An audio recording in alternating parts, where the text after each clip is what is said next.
ನಮಸ್ಕಾರ. ನೀವು ನೋಡ್ತಾ ಇದ್ದೀರಾ ಸುವರ್ಣ ನ್ಯೂಸ್ ಡಿಜಿಟಲ್ ಕಂಟೆಂಟ್. ನಾನು ನಿಮ್ಮ ರೋಜಾ ಮನು ಪಾಟೀಲ್. ಈ ವಿಚಾರವನ್ನ ಹೇಗೆ ಹೇಳಬೇಕು ನಿಜಕ್ಕೂ ನನಗೆ ಅಸಹ್ಯ ಆಗ್ತಾ ಇದೆ. ಬಿಗ್ ಬಾಸ್ ಸೀಸನ್ 12 ಧ್ರುವಂತ್ ಅವರು ಯಾಕೆ ಈ ರೀತಿಯಾಗಿ ಮಾತನಾಡಿದ್ರು? ಹೇಳೋರು ಕೇಳೋರು ಇಲ್ವಾ? ಒಂದೊಳ್ಳೆ ವಿಚಾರಗಳ ಬಗ್ಗೆ ಮಾತನಾಡ್ತಾ ಇದ್ದಾರೆ, ಒಂದೊಳ್ಳೆ ಕೆಲಸಗಳನ್ನು ಮಾಡ್ತಾ ಇದ್ದಾರೆ. ಎಸ್, ಅಫ್ಕೋರ್ಸ್ ನಾವು ಅದ್ರ ಬಗ್ಗೆನೂ ಕೂಡ ಮಾತಾಡೋಣ. ಬಟ್ ಒಂದು ಹೆಣ್ಣಿಗೆ ನಮ್ಮಲ್ಲಿ ಇರುವಂತಹ ಸ್ಥಾನಮಾನ, ದೇವತೆ ಅಂತ ಪೂಜೆ ಮಾಡುವಂತಹ ನಮ್ಮ ನಾಡಲ್ಲಿ ಒಂದು ಹೆಣ್ಣಿನ ಬಗ್ಗೆ ಈ ರೀತಿಯಾಗಿ ಮಾತನಾಡಿದಂಥದ್ದು ಎಷ್ಟು ಸರಿ? ಈ ಬಗ್ಗೆ ಮಾತನಾಡೋದಕ್ಕೆ ನಮ್ಮ ಜೊತೆಗೆ ರಾಜಕೀಯ ಆಯ್ಕೆಯಾದಂತಹ ನಜ್ಮಾ ನಜೀರ್ ಅವರಿದ್ದಾರೆ. ಅದಕ್ಕೂ ಮುಂಚೆ ಅವ್ರು ಏನೆಲ್ಲ ಹೇಳಿದ್ದಾರೆ ನಾನು ತಿಳಿಸ್ಕೊಡ್ತಾ ಹೋಗ್ತೀನಿ. ನಿಜಕ್ಕೂ ಇದನ್ನು ಓದೋದಕ್ಕೆ ನನಗೂ ಕೂಡ ಬೇಸರ ಆಗುತ್ತೆ, ಬಟ್ ಏನು ಮಾಡೋಕ್ಕಾಗಲ್ಲ. ಬಾತ್ರೂಮಲ್ಲಿ ಹೂತಾಕ್ತಾರೆ, ಕಟ್ ಮಾಡಿ ಸೂಟ್ ಕೇಸಲ್ಲಿ ಹಾಕ್ತಾರೆ, ಟ್ಯಾಂಕಲ್ಲಿ ಹಾಕ್ತಾರೆ, ಸಿಮೆಂಟಲ್ಲಿ ಹಾಕ್ತಾರೆ, ಕರ್ಕೊಂಡೋಗಿ ತಳ್ತಾರೆ, ಕುಡಿಸಿ ಮಾಡಿ ಇನ್ನೇನೋ ಮಾಡ್ತಾರೆ, ಬೇಡವಾಗದೇ ಇರೋದನ್ನ ಕಟ್ ಮಾಡಿ ಬಿಸಾಕ್ತಾರೆ, ನಮ್ಮನ್ನು ಬೇಕಾದಂಗೆ ಯೂಸ್ ಮಾಡ್ಕೋತಾರೆ, ತಮ್ಮ ಒಂದು ಫಿಸಿಕಲ್ ಸುಖ ಶಾಂತಿಗೋಸ್ಕರ ಹೆಂಗ್ ಬೇಕೋ ಹಂಗೆ ಬೆಳೆಸ್ಕೋತಾರೆ. ಎಲ್ಲದನ್ನು ಮಾಡಿ ಮುಗಿಸ್ಕೊಂಡು ಅದಾದ ನಂತರ ಮದುವೆ ಆಗ್ತಾರೆ. ಮದುವೆಗಿನ ಮುಂಚೆನೆ ಸಂಸಾರವನ್ನ ಮಾಡಿರ್ತಾರೆ, ಹೆಣ್ಣಾಗ್ಲಿ ಗಂಡಾಗ್ಲಿ. ಯಾಕೆ ಈ ರೀತಿಯಾದಂತಹ ಮಾತುಗಳನ್ನ ಆಡಿದ್ರು? ಇದು ಎಷ್ಟು ಸರಿ? ಅದಲ್ಲದೆ ಈ ವಿಚಾರದ ಬಗ್ಗೆ ನಾವು ಅವ್ರನ್ನ ಕೇಳಿದಂತಹ ಸಂದರ್ಭದಲ್ಲಿ ಅವರು ಹೇಳಿದ್ದು, ಹೌದು ಮಾತನಾಡಿದ್ದೀನಿ, ಬಟ್ ನಾನು ಬೇರೆ ರೀತಿಯಾಗಿ ಹೇಳಿದ್ದು ಅನ್ನುವಂಥ ಒಂದು ಸಮರ್ಥನೆಯನ್ನ ಕೊಡುವಂತಹ ಕೆಲಸವನ್ನು ಕೂಡ ಮಾಡಿದ್ರು. ಮತ್ತೆ ಕ್ಲಾರಿಟಿ ಕೊಡೋಕ್ಕೂ ಕೂಡ ಅವ್ರು ರೆಡಿ ಇರಲಿಲ್ಲ. Yes ma'am, welcome to the show. And ಏನ್ ಅನ್ಸುತ್ತೆ ನಿಮ್ಗೆ ಇದ್ರ ಬಗ್ಗೆ ಅಂತ ಹೇಳ್ಬಿಟ್ಟು? ಯತ್ರ ನಾರ್ಯಸ್ತು ಪೂಜಂತೆ ರಮಂತೆ ತತ್ರ ದೇವತಃ ಅಂತ ಕರಿತೀವಿ. ನಿಜ. ಎಲ್ಲಿ ಹೆಣ್ಣು ಮಕ್ಕಳನ್ನ ಗೌರವಿಸಲಾಗುತ್ತದೋ ಅಲ್ಲಿ ದೇವರು ನೆಲೆಸಿರುತ್ತಾನೆ ಅನ್ನೋದು ನಮ್ಮ ಭಾರತೀಯ ಸಂಸ್ಕೃತಿ ನಮಗೆ ಹೇಳ್ಕೊಟ್ಟಿರುವಂಥ ಅಂಶ. ಮತ್ತು ಎಲ್ಲ ಧರ್ಮಗಳು ಕೂಡ, ಎಲ್ಲ ಧರ್ಮ ಗ್ರಂಥಗಳು ಕೂಡ ಇದನ್ನೇ ಹೇಳ್ಕೊಡ್ತವೆ, ಹೆಣ್ಮಕ್ಳಿಗೆ ಗೌರವಿಸಬೇಕು ಅಂತ. ಮಾತಿನ ಓಘದಲ್ಲಿ, ಮಾತಿನ ಭರದಲ್ಲಿ ಸಾಮಾಜಿಕವಾಗಿ ಗುರುತಿಸ್ಕೊಂಡಿರುವಂಥವ್ರು ಅಥವಾ ಸೆಲೆಬ್ರಿಟಿಗಳು ಅಂತ ಅನ್ನಿಸ್ಕೊಂಡಿರುವಂಥವ್ರು ನಾವು ಏನು ಮಾತಾಡ್ತೀವಿ ಅನ್ನೋದನ್ನು 100 ಬಾರಿ ಯೋಚನೆ ಮಾಡಿ ಮಾತಾಡಬೇಕು. ಕರೆಕ್ಟ್. ನಾವೇನು ಮಾತಾಡಿದ್ರು ಕೂಡ ನಮಗೆ ಆದ ಒಂದಷ್ಟು ಫಾಲೋವರ್ಸ್ ಇರ್ತಾರೆ. ಅದು ಏನು ಹೇಳ್ತಾರೆ, ಎಂಟರ್ಟೈನ್ಮೆಂಟ್ ಇಂಡಸ್ಟ್ರಿನಲ್ಲಿ ಇದ್ದಾರೆ ಅಂತಂದಾಗ ಅವ್ರನ್ನೇ ಫಾಲೋ ಮಾಡುವಂಥ ಒಂದಷ್ಟು ಜನ ಇರ್ತಾರೆ, ಯಂಗ್ಸ್ಟರ್ಸ್ ಇರ್ತಾರೆ. ಅಂಥವ್ರಿಗೆ ನಾವು ಯಾವ ಮೆಸೇಜ್ನ ಕನ್ವೆ ಮಾಡ್ತಾ ಇದ್ದೀವಿ ಅನ್ನೋದು ಕೂಡ ತುಂಬ ಮುಖ್ಯ ಆಗತ್ತೆ. ಮಾತಿನ ಓಕದಲ್ಲಿ, ಮಾತಿನ ಭರದಲ್ಲಿ ನೀವು ಹೀಗೆ ಮಾತಾಡ್ಬಿಟ್ರೆ, ಒಂದು ಬೆರಳು ನೀವು ಜಗತ್ತಿನ ಕಡೆಗೆ ತೋರಿಸ್ತಾ ಇದ್ರೆ ಇನ್ನು ಉಳಿದ 4 ಬೆರಳು ನಿಮ್ಮನ್ನ ತೋರಿಸ್ತಾ ಇರುತ್ತೆ, ಮತ್ತೆ ಇನ್ನೊಂದು ನಿಮ್ಮ ಕುಟುಂಬವನ್ನ ತೋರಿಸ್ತಿರುತ್ತೆ. ನನಗೆ ಬೇಜಾರಾಗಿದ್ದೇನು ಅಂತ ಅಂದ್ರೆ ಕಮೆಂಟ್ಸ್ಗಳು ಓದ್ದೆ ನಾನು. ಅವ್ರ ವಿಡಿಯೋ ಕೆಳಗಡೆ ಕಮೆಂಟ್ಸ್ಗಳನ್ನ ಓದ್ದೆ. ಅಲ್ಲಿ ಧ್ರುವಂತ್ ಅವರೇ, ಬಹುತೇಕ ಜನರು ನಿಮ್ಮ ಅಕ್ಕ, ತಂಗಿ, ಅಮ್ಮ, ನಿಮ್ಮ ಕುಟುಂಬದ ಹೆಣ್ಣು ಮಕ್ಕಳ ಬಗ್ಗೆ ಪ್ರಶ್ನೆ ಮಾಡ್ತಾ ಇದ್ದಾರೆ. ನಿಮ್ಮ ಮಾತಿನ ಓಘದ ಭರಕ್ಕೆ ನೀವು ನಿಮ್ಮ ಮನೆ ಹೆಣ್ಮಕ್ಳನ್ನ ಯಾಕೆ ಬೈಸಕ್ ಹೊರಟಿದ್ದೀರಾ? ನಿಜ. ನೀವು ಜನರಲೈಸ್ ಮಾಡಿ ಎಲ್ಲ ಹೆಣ್ಮಕ್ಳಿಗೂ ಬೇಕಾಬಿಟ್ಟಿ ಹಾಗೆ ಮಾತಾಡ್ಬಿಟ್ಟಿದ್ದೀರಾ. ಫಿಸಿಕಲ್ ಪ್ರೆಷರ್ಗೋಸ್ಕರ ಮಾಡ್ತಾರೆ. ಹಾಗಿದ್ರೆ ಹೆಣ್ಣು ಮಕ್ಕಳನ್ನ ಎಲ್ಲಾ ಕಡೆ ತಪ್ಪು ಮಾಡೋದು? ರೋಜಾ, ದಿನಕ್ಕೆ 80 ರಿಂದ 86 ಕೇಸ್ಗಳು ನಡೀತಾ ಇದೆ. ರೋಜಾ, ನ್ಯಾಷನಲ್ ಕ್ರೈಮ್ ರೆಕಾರ್ಡ್ಸ್ ಬ್ಯೂರೋ ಪ್ರಕಾರ ಭಾರತ ದೇಶದಲ್ಲಿ ದಿನಕ್ಕೆ 81 ರಿಂದ 86 ಹೆಣ್ಣು ಮಕ್ಕಳ ಮೇಲೆ ಆಗ್ತಾ ಇದೆ. ರಿಜಿಸ್ಟರ್ ಆಗ್ತಾ ಇರೋ ಕೇಸ್ಗಳು 81 ರಿಂದ 86. ಗೊತ್ತಿಲ್ಲದೆ ಇರೋದು, ಮಾನ ಮರ್ಯಾದೆ ಗಂಜಿ, ಬಾಯಿ ಮುಚ್ಕೊಂಡು ಇರುವಂತಹ ಪ್ರಕರಣಗಳು ಎಷ್ಟಿರಬಹುದು? ಕರೆಕ್ಟ್. ನಾವಿವತ್ತು 20 ವರ್ಷದ ಹಿಂದೆ ನಡೆದಿರುವಂತಹ ಶುಭಾ ಕೇಸ್, ಹೌದು ಅಫ್ಕೋರ್ಸ್ ತಪ್ಪು, ಎಂಗೇಜ್ಮೆಂಟ್ ಆಗಿದ್ದ ಹುಡುಗನ್ನ ಸಾಯಿಸಿದ್ದು. ಆದ್ರೆ 20 ವರ್ಷದ ಹಿಂದಿನ ಒಂದು ಕೇಸನ್ನ ನೆನಪಿಸ್ಕೊಳ್ತೀವಿ. ಯಾಕೆ ಅಂತ ಹೇಳಿದ್ರೆ ರೇರೆಸ್ಟ್ ಹೆಣ್ಮಕ್ಳು ಗಂಡು ಮಕ್ಳನ್ನ ಸಾಯಿಸಿರೋದು. ನಿಜ. ಆದ್ರೆ ಪ್ರತಿ ದಿನ ನಡೀತಾ ಇದೆಯಲ್ಲಪ್ಪ. ಮೊನ್ನೆ ಮಂಗಳೂರು ಒಂದು ಬಸ್ ಸ್ಟ್ಯಾಂಡ್ ಅಲ್ಲಿ ಬಟಾ ಬಯಲಲ್ಲಿ ಹಗಲು ಹೊತ್ತಲ್ಲಿ ಲಾವಣ್ಯ ಅನ್ನುವಂಥ ಹೆಣ್ಮಗ್ಳನ್ನ ಒಬ್ಬ ಗಂಡು ಮಗ ಸಾಯಿಸ್ಬಿಟ್ನಲ್ಲ. ಹಾಗಿದ್ರೆ ನಾವೆಲ್ಲ ಗಂಡಸರನ್ನ ಜನರಲೈಸ್ ಮಾಡಿ ಬೈಯಕ್ ಕೂತ್ಕೊಬಿಡೋಣವಾ? ಮೈಕ್ ಸಿಕ್ತು ಅಂತ ಹೇಳಿ, ಮಾಧ್ಯಮ ಇದೆ ನಮ್ ಕಣ್ಣೆದ್ರಿಗೆ, ಕ್ಯಾಮ್ರಾ ಇದೆ ನಮ್ ಕಣ್ಣೆದ್ರಿಗೆ ಅಂತ ಹೇಳಿ ಎಲ್ಲಾ ಗಂಡಸರು ಹಿಂಗೆ ರೀ, ಎಲ್ಲಾ ಗಂಡಸರು ಲಸ್ಟ್ ಹಿಂದೆನೆ ಹೋಗೋದು, ಎಲ್ಲಾ ಗಂಡಸರು ಕ್ರೂರಿಗಳು, ಎಲ್ಲಾ ಗಂಡಸರು ಕೊಲೆಗಡುಕರು ಹೇಳಕ್ಕಾಗತ್ತಾ? ನಾವ್ ಹಾಗೆ ಜನರಲೈಸ್ ಮಾಡಿ ಮಾತಾಡಕ್ಕಾಗತ್ತಾ? ಜೊತೆಗೆ ಮಾತಾಡಲ್ಲ. ಯಾಕೆ ಮಾತಾಡಲ್ಲ ಅಂತ ಹೇಳಿದ್ರೆ, ಮನುಷ್ಯನ ಮಾನಸಿಕ ಸ್ಥಿತಿಗಳು ಒಬ್ಬ ವ್ಯಕ್ತಿಯಿಂದ ಮತ್ತೊಬ್ಬ ವ್ಯಕ್ತಿಗೆ ಭಿನ್ನವಾಗಿರುತ್ತೆ. ಅವನ್ಯಾರೋ ಕೊಲೆ ಮಾಡ್ದ, ಆದ್ರೆ ಜೀವ ಕೊಡುವಷ್ಟು ಪ್ರೀತಿಸುವಂತಹ ಗಂಡಸರು ಕೂಡ ನಮ್ಮ ನಡುವೆ ಇದ್ದಾರೆ. ನಿಜ. ಅದ್ರ ಜೊತೆಗೆ ನಜ್ಮಾ, ಮದುವೆ ಅಂದ್ರೆ ಅದೊಂದು ಭಾವನೆ, ಅದೊಂದು ಸಂಬಂಧ, ಅದೊಂದು ಪ್ರೀತಿ, ಗೌರವ. ಅದಕ್ಕೆ ನಮ್ಮ ಭಾರತದಲ್ಲಿ ಅದರದೇ ಆದಂಥ ಒಂದು ಸಂಸ್ಕೃತಿ, ಪರಂಪರೆ, ಇತಿಹಾಸ ಎಲ್ಲವೂ ಕೂಡ ಇದೆ. ಅದನ್ನ ಎಷ್ಟು ಹೀಯಾಳಿಕೆಯಾಗಿ ಮಾತನಾಡಿದ್ದಾರೆ ಅಂದ್ರೆ, ಜಸ್ಟ್ ಅದೊಂದು ಫಂಕ್ಷನ್ ಅಂತೆ ಮದುವೆ ಅಂತ ಹೇಳಿದ್ರೆ. What is this nonsense Dhruvanth? ಏನಾಗಿದೆ? Are you okay? ಮದುವೆ ಅನ್ನುವಂಥ ಒಂದು ಸಂಬಂಧಕ್ಕೆ ಈ ರೀತಿಯಾದಂಥ ಒಂದು ಪದವನ್ನ ಯೂಸ್ ಮಾಡೋದು ಇದು ರೈಟಾ? ಏನ್ ಹೇಳ್ತೀರಾ ಇದಕ್ಕೆ? ಅವ್ರು ಮಾತಾಡ್ತಾ ಪ್ರೀತಿ ಪ್ರೇಮದ ಬಗ್ಗೆ ಮೊದಲು ಶುರು ಮಾಡ್ತಾರೆ. ಆಮೇಲೆ ಅವರು ನಮ್ಮ ಮೈಥಾಲಜಿ ಬಗ್ಗೆ ಮಾತಾಡ್ತಾರೆ. ಒಬ್ಬ ಮೈಥಾಲಜಿನ ಅವರು ಚೆನ್ನಾಗಿ ಅಥವಾ ಸರಿಯಾಗಿ ಓದ್ಕೊಂಡಿಲ್ಲ ಅಂತ ಅನ್ಸುತ್ತೆ. ನಮ್ಮ ಭಾರತೀಯ ಮೈಥಾಲಜಿನಲ್ಲಿ ಪ್ರೇಮಕ್ಕೆ ಮತ್ತು ವಿವಾಹಕ್ಕೆ ತುಂಬಾ ಪ್ರಾಮುಖ್ಯತೆ ಇದೆ. ಹೌದು. ನಮ್ಮ ಮೈಥಾಲಜಿನಲ್ಲಿ ವರಿಸುವುದು, ಪ್ರೇಮಿಸುವುದು ಇದಕ್ಕೆ ತುಂಬಾ ದೊಡ್ಡ ಸ್ಥಾನಮಾನವನ್ನ ಕಟ್ಕೊಡಲಾಗಿದೆ. ಆಯ್ತಾ? ಇಡೀ ನೀವು ಪ್ರಪಂಚದ ಇತಿಹಾಸವನ್ನ ಅಥವಾ ಪ್ರಪಂಚದ ಮೈಥಾಲಜಿಯನ್ನ ತೆಗೆದು ನೋಡಿದ್ರೂ ಕೂಡ, ಇತಿಹಾಸ ಮತ್ತೊಂದ್ ಕಡೆ ಮೈಥಾಲಜಿ ಎರಡೂ ಕೂಡ ಹೆಣ್ಣನ್ನ ಪ್ರೀತಿಸುವ ರೀತಿ, ವರಿಸಿಕೊಳ್ಳುವ ರೀತಿ, ಗಂಡನ್ನ ಹೆಣ್ಣು ಒಲಿಸಿಕೊಳ್ಳುವ ರೀತಿಗೆ ಎಂತೆಂಥ ಉದಾಹರಣೆಗಳಿದೆ. ಶಿವ ಪಾರ್ವತಿ ಎಂಥ ಅದ್ಭುತವಾದ ಉದಾಹರಣೆ. ಮುದ್ದಣ್ಣ ಮನೋರಮೆ ಎಂಥ ಅದ್ಭುತವಾದ ಉದಾಹರಣೆ ಪ್ರೀತಿಗೆ ಸಂಬಂಧಪಟ್ಟ ಹಾಗೆ. ಇಂಥ ಒಂದು ಪರಂಪರೆಯ ಬಗ್ಗೆ ಮಾತಾಡ್ತಾ ನೀವು ಆ ಪರಂಪರೆಯನ್ನ ಕೂಡ ದೂಷಿಸುವಂತಹ ಒಂದು ದಾಟಿಯಲ್ಲಿ ನೀವು ಮಾತಾಡಿದ್ದೀರಾ. ತಿಳಿದು ಮಾತಾಡಿದಿರೋ, ತಿಳಿದೇ ಮಾತಾಡಿದಿರೋ, ಮೈಥಾಲಜಿಯನ್ನ, ಹಿಸ್ಟ್ರಿಯನ್ನ ಎರಡನ್ನೂ ಕೂಡ ಓದ್ಕೊಳ್ಳಿ. ನಮ್ಮ ರಾಜ ಪರಂಪರೆಗಳು ಅಲ್ಲಿ ರಾಣಿಯರಿಗೆ ಯಾವ ಸ್ಥಾನ ಇರ್ತಾ ಇತ್ತು, ರಾಣಿಯರಿಗೆ ಯಾರು ಹುಡುಗ ಇಷ್ಟ ಆಗ್ತಾನೆ ಆ ಹುಡುಗನ್ನ ವರೆಸಿಕೊಳ್ಳುವಂತಹ ವರಾನ್ವೇಷಣೆಯ ಪ್ರಕ್ರಿಯೆಗೆ, ಸ್ವಯಂವರದ ಪ್ರಕ್ರಿಯೆಯಲ್ಲಿ ಹೆಣ್ಣಿಗೆ ಪ್ರಮುಖ ಸ್ಥಾನವನ್ನ ಕೊಟ್ಟು ಕರೆದು ಕೂರಿಸಿ ನಿನ್ ಯಾವ ಹುಡುಗ ಬೇಕು ಆಯ್ಕೆ ಮಾಡ್ಕೊಳ್ಬೇಕು ಅನ್ನೋ ತರಹದ ಒಂದು ಹಿಸ್ಟಾರಿಕಲ್ ಆದಂತಹ ಪ್ರೇಮ, ವಿವಾಹ, ಇದಕ್ಕೆ ಒಂದು ಹಿಸ್ಟಾರಿಕಲ್ ಆದಂತಹ ಟಚ್ ತುಂಬಾ ಚೆನ್ನಾಗಿ, ತುಂಬಾ ಪ್ಯೂರ್ ಆಗಿ, ಪವಿತ್ರವಾಗಿ ಕಟ್ಟಿಕೊಡಲಾಗಿದೆ. ನಿಜ. ಹೆಣ್ಣಿನ ಪ್ರಾಮುಖ್ಯತೆ ಆ ಕಾಲದಿಂದಲೂ ಎಷ್ಟಿತ್ತು ಹಿಸ್ಟಾರಿಕಲಿ, ಮೈಥಾಲಜಿಕಲಿ ಅನ್ನೋದು ಹಿಸ್ಟ್ರಿಯನ್ನ, ಮೈಥಾಲಜಿಯನ್ನ ಓದಿದಾಗ ಅರ್ಥ ಆಗತ್ತೆ. ಆದ್ರೆ ನೀವು ಇದ್ರ ಉಲ್ಲೇಖನ ಮಾಡಿ ಇವತ್ತಿನ ಹೆಣ್ಮಕ್ಳು ಎಲ್ಲ ಮರ್ತು ಬಿಡಿದ್ದಾರೆ, ಲವ್ ಮಾಡ್ಬಿಡ್ತಾರೆ, ಎಲ್ಲ ಮುಗಿಸ್ಕೊಂಡ್ಬಿಡ್ತಾರೆ, ಆಮೇಲೆ ಮದುವೆ ಆಗ್ತಾರೆ. ಯಾವ್ದನ್ ಜನರಲೈಸ್ ಮಾಡ್ತಿದ್ದೀರಾ ಗುರು ನೀವು? ಯಾವ್ದನ್ ಜನರಲೈಸ್ ಮಾಡ್ತಿದ್ದೀರಾ? Nobody is getting very fresh. ಗಂಡು ಮಕ್ಳು ಹೆಣ್ಣು ಮಕ್ಳು ಇಬ್ರು ಬಗ್ಗೆನೂ ಹೇಳ್ತೀರಾ ಅಂದ್ರೆ ನಿಮಗ್ ನೀವೇ ಹೇಳ್ಕೊಂತಿದ್ದೀರಾ, ನಿಮಗ್ ನೀವೇ ಬೈಕಂತಿದ್ದೀರಾ? ಅಲ್ಲ, first of all who is fresh or not? Are you giving the certificates? ನಿಮ್ಗೆ ಏನಾದ್ರೂ ಸರ್ಕಾರನೋ ಅಥವಾ ಯಾವ್ದಾದ್ರು ಒಂದು ಅಥಾರಿಟಿನೋ ನಿಮ್ ದಿನ ಸರ್ಟಿಫಿಕೇಟ್ ಕೊಟ್ಕೊಂಡು ಕೂತ್ಕೊಳ್ಳಪ್ಪ ಅಂತ ನಿಮ್ಗೇನು ಅಧಿಕಾರ ಕೊಟ್ಬಿಟ್ಟಿದಾರಾ? ನೀವು ಸರ್ಟಿಫಿಕೇಟ್ ಕೊಟ್ಕೊಂಡು ಕೂತ್ಕೊಳ್ಳೋದಕ್ಕೆ ನೀವ್ ಯಾರು ಹೆಣ್ಮಕ್ಳ ಬಗ್ಗೆ ಮಾತಾಡಕ್ಕೆ? ನೀವುಗಳು ಕ್ರಿಯೇಟ್ ಮಾಡ್ತಾ ಇರುವಂತ ಒಪಿನಿಯನ್ ಇಂದಾನೆ ಇವತ್ತು ಹೆಣ್ಮಕ್ಳ ಬಗ್ಗೆ ಒಂದು ಕೆಟ್ಟ ದೃಷ್ಟಿಯಲ್ಲಿ ನೋಡುವಂತ ಪರಿಸ್ಥಿತಿ ಬಂದಿರೋದು. ನಾವುಗಳು ಹೆಚ್ಚೆಚ್ಚು ಗೌರವಯುತವಾಗಿ ಹೆಣ್ಮಕ್ಳ ಬಗ್ಗೆ ಮಾತಾಡಕ್ ಶುರು ಮಾಡಿದ್ರೆ ಅಲ್ವಾ ನಮ್ಮ ನೆಕ್ಸ್ಟ್ ಜನರೇಷನ್ಸು ಹೆಣ್ಮಕ್ಳನ್ನ ಗೌರವಿಸೋದನ್ನ ಕಲ್ಸೋದು. ನಿಜ. ಅವ್ರು ಹೇಳ್ತಾರಲ್ಲ, ಏನ್ ಹೇಳೋದವ್ರು?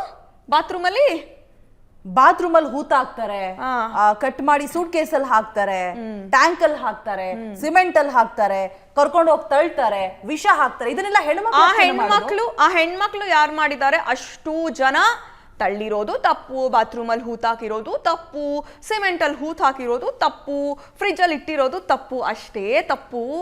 ಪ್ರತಿ ದಿನ ಆಗ್ತಿದೆಯಲ್ಲ.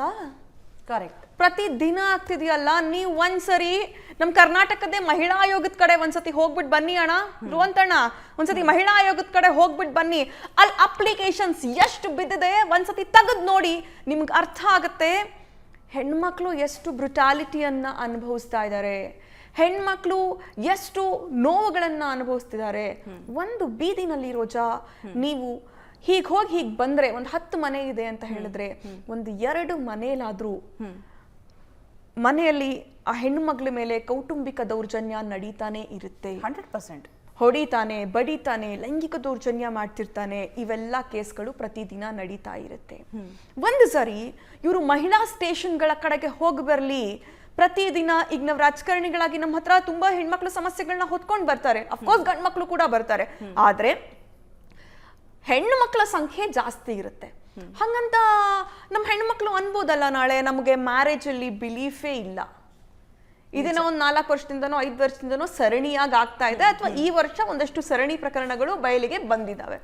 ಆದ್ರೆ ಪ್ರತಿದಿನ ಹೆಣ್ಮಕ್ಳ ಜೊತೆ ನಡೀತಿದ್ಯಲ್ಲಪ್ಪ, ಹಂಗಂದ್ರೆ ಹೆಣ್ಮಕ್ಳೆಲ್ಲ ನಾಳೆ ಮದುವೆ ಮೇಲೆ ನಂಬಿಕೆನೇ ಇಲ್ಲ ಅಂತ ಅನೌನ್ಸ್ ಮಾಡ್ಬಿಟ್ರೆ ಏನಾಗ್ಬೋದು ಪ್ರಪಂಚದ ಗತಿ, ಏನಾಗ್ಬೋದು ಈ ನಮ್ಮ ದೇಶದ ಗತಿ ಏನಾಗಬಹುದು? ಹೌಸ್ ಇಲ್ಲಿ ಈಸ್ ಮಾತಾಡಿರೋದಂತ ಅಂದ್ರೆ ನಜ್ಮಾ, ಜಸ್ಟ್ ವಂಶೋದ್ಧಾರಕ ಬೇಕು, ನಮ್ಮ ವಂಶವನ್ನ ಮುಂದುವರಿಸೋರು ಬೇಕು, ಆ ರೀಸನ್ಗಷ್ಟೇ ಮದುವೆ ಆಗ್ಬೇಕಷ್ಟೇ, ಎಲ್ಲ ಮುಗ್ದೋಗಿರತ್ತೆ ಮೊದ್ಲೇನೆ. ಮದ್ವೆ ಅಥವಾ ಪ್ರತಿ ಹೆಣ್ಣಿಗೂ ಆಕೆ ಯಾರ ಜೊತೆ ಇರಬೇಕು ಅನ್ನೋದನ್ನ ಡಿಸೈಡ್ ಮಾಡುವ ಎಲ್ಲ ಹಕ್ಕನ್ನ ಭಾರತದ ಸಂವಿಧಾನ ಆ ಹೆಣ್ಮಕ್ಳಿಗೆ ಕೊಟ್ಟಿದೆ. ಇದು ಬೇಸಿಕ್ ಪಾಯಿಂಟ್. ಎರಡನೇ ಪಾಯಿಂಟು, ನಾವೆಲ್ಲ ಇಂಡಿಯನ್ ವುಮನ್ಸ್ ಇದೀವಲ್ಲ, ನಾವು ಭಾರತದ ಮಹಿಳೆಯರಿದ್ದೀವಲ್ಲ, ನಾವು ಭಾವನಾತ್ಮಕ ಜೀವಿಗಳು. ನಾವೆಷ್ಟೇ ಪ್ರೋಗ್ರೆಸಿವ್ ಆಗಿ ಮಾತಾಡಿದ್ರು, ಲಾ ನಮಗೆಷ್ಟೇ ಪರ್ಮಿಟ್ ಮಾಡಿದ್ರು, ನಮಗೆ ಮದುವೆ ಇಸ್ ಅ ಸೆಂಟಿಮೆಂಟ್. ನಿಜ. ಮದುವೆ ಇಸ್ ಆರ್ ಎಮೋಷನ್. ನಿಜ. ಆಯ್ತಾ? ಮತ್ತಾತ ಹೇಳ್ತಾನೆ ಏನಂತ, ಹೊರಗಡೆ ಆತ ಅಲ್ಲ ಧ್ರುವಂತಲ್ಲ ಹೇಳೋದು, ಧ್ರುವಂತ್ಗೆ ಪ್ರಶ್ನೆ ಮಾಡ್ತಾ ಇರುವಂತ ಒಬ್ಬ ಆಂಕರ್, ಹೆಣ್ಮಕ್ಳಿಗೂ ಹೊರಗಡೆ ಹೋದ ತಕ್ಷಣ ದುಡಿಯೋಕ್ ಹೋಗ್ತಿದ್ದಾರೆ, ಮುಂಚೆ ಎಲ್ಲ ಹೀಗಿರ್ಲಿಲ್ಲ, ಅವ್ರಿಗೆ ದುಡಿಯೋಕ್ ಹೋಗಿ ಅವ್ರ ಕೈಗೆ ಹಣ ಬರಕ್ ಶುರು ಆದ್ಮೇಲೆ ಅವರು ಏನೇನ್ ಬೇಕಾದ್ರೂ ಮಾಡಕ್ಕೆ ರೆಡಿ ಆಗ್ಬಿಟ್ಟಿದ್ದಾರೆ ಅಂತ. ಅಂದ್ರೆ ಹೆಣ್ಮಕ್ಳು ದುಡಿಯೋದೇ ತಪ್ಪ ಹಾಗಿದ್ರೆ, ತಮ್ಮ ಕಾಲ ಮೇಲೆ ತಾವು ನಿಂತ್ಕೋಬೇಕು ಅಂತ ಯೋಚಿಸೋದೇ ತಪ್ಪ ಹಾಗಿದ್ರೆ? ಆತನ ಮನಸ್ಥಿತಿ ಹೇಗಿದೆ ಗೊತ್ತಾ? ಒಂದ್ ಚಾಮುಂಡಿ ಬೆಟ್ಟದಲ್ಲಿ ರೇಪ್ ಆಗುತ್ತೆ, ರೇಪ್ ಆದಾಗ ಒಬ್ರು ಹೇಳ್ತಾರೆ ಏನಂತ, ನೀನು ಅಷ್ಟೊತ್ತಲ್ಲಿ ಅಲ್ಲಿಗೆ ಹೋಗಿದ್ದೆ ತಪ್ಪು ಅಂತ. ಕರೆಕ್ಟ್. ನನಗೆ ಆ ವಿಡಿಯೋನ ನೋಡಿದ ಕೂಡ್ಲೆ ನಮ್ ಗೃಹ ಸಚಿವರು ಹೇಳಿರೋದು, ಇವಾಗಿರೋ ಗೃಹ ಸಚಿವರಲ್ಲ ಬಿಜೆಪಿ ಆ ವಿಡಿಯೋ ಆ ಮಾತನ್ನ ಕೇಳಿದ ಕೂಡ್ಲೆ ನನ್ಗೆ ಅಲ್ಲಿ ಕನೆಕ್ಟ್ ಆಯ್ತು. ಇಂಥವ್ರ ಮನಸ್ಥಿತಿ ಹೇಗೆ ಅಂತ ಹೇಳಿದ್ರೆ, ನಾಳೆ ಯಾರ್ದಾದ್ರೂ ನೀನ್ ಯಾಕೆ ಅಷ್ಟೊತ್ತಲ್ಲಿ ಅಲ್ಲಿ ಹೋಗಿದ್ದೆ, ನೀನ್ ಯಾಕೆ ಮನೆಯಿಂದ ಹೊರಗೆ ಬಂದೆ ಅಂತ ಕೇಳಕ್ಕೂ ಕೂಡ ಇಂಥವ್ರು ಹಿಂಜರಿಯಲ್ಲ. ಇಂಥವ್ರು ಅದನ್ನ ಪ್ರಶ್ನೆ ಮಾಡೋದಕ್ಕೂ ಹಿಂಜರಿಯಲ್ಲ. ಗುರುವೇ, ಇದು 21ನೇ ಶತಮಾನ, ಜೆನ್ಜಿ ಕಾಲ ಇದು. ಒಬ್ರು ದುಡಿಮೆಲಿ ಸಂಸಾರ ನಡೆಯಲ್ಲ, ಆಗಲ್ಲ.